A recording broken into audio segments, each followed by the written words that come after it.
Once you have set up the correct permissions, and you have all the necessary prerequisites in place, you can begin the installation by double-clicking on the installation file. On the first screen, you will be given a choice where you would like the installation files stored.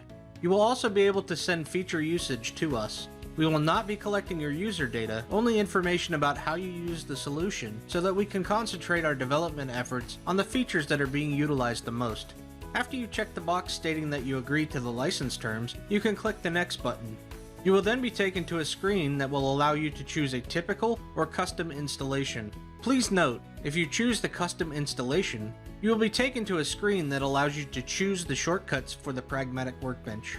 You will then be taken to an additional screen that allows you to choose the components that you would like to install. Once you have made your choices, you can click the Install button. Finally, once the installation has completed, you will be taken to a screen where you can see what's new, run Workbench, or simply click Finish to complete the installation process. After launching the xPress solution, you can click on the new Metabase icon in the ribbon. This will prompt you for the server connection string where you would like to create the metabase.